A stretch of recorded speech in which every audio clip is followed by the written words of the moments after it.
Cristo Rey y Santa María de Guadalupe.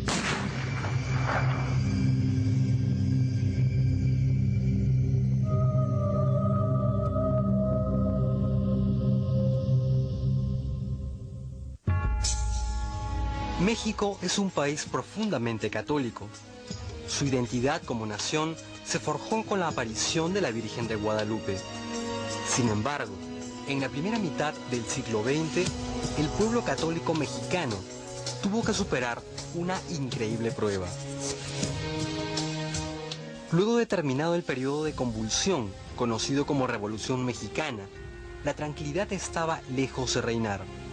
Grupos violentos peleaban entre sí por el poder y buscaban instaurar un mundo de espaldas a Dios. Aquí hubo un conflicto entre los ciudadanos de la ciudad del hombre y los ciudadanos de la ciudad de Dios. Aquellos que llegaron hasta el desprecio de su propia vida con tal de no fallarle ni a Dios ni al prójimo. En 1921 la imagen de la Virgen de Guadalupe se libró milagrosamente de un atentado. Luego vino la explosión del Cristo del Cubilete, la expulsión del nuncio apostólico, las bombas en las catedrales de Morelia y Guadalajara. La violencia crecía. En 1924 llegó al poder Plutarco Elías Calles, representante del sector más radical del gobierno. Para 1926 había hecho aprobar la llamada Ley Calles, que castigaba cualquier actividad de culto y caridad cristiana. Ser católico y expresarlo era delito, y este delito se pagaba con la muerte inmediata.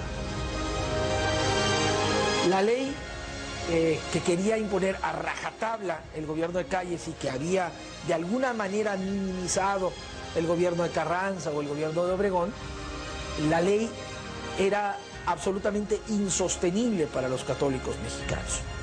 Frente a la Ley Calles, el episcopado autorizó suspender el culto público.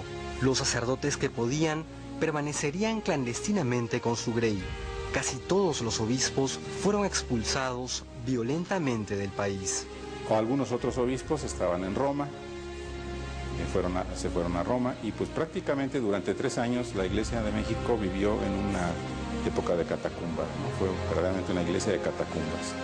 Los atropellos se multiplicaron, incluyendo el martirio de muchísimos sacerdotes y laicos.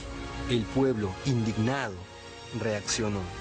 Por parte de los católicos seglares, esta no es una iniciativa de la jerarquía de la Iglesia, sino de los seglares, se funda un organismo que se va a llamar la Liga Nacional Defensora de la Libertad Religiosa. El nombre es un poquito largo, entonces simplemente en el uso cotidiano se le conoció como la Liga. Las acciones más notables fueron un gran boicot comercial nacional y el envío de cartas a las cámaras de representantes, apoyadas hasta por 2 millones de personas. Pero esto no frenó la agresión del gobierno. Luego del asesinato del padre Batis y 3 laicos en Chalchihuites, un grupo de campesinos se organizó para defenderse.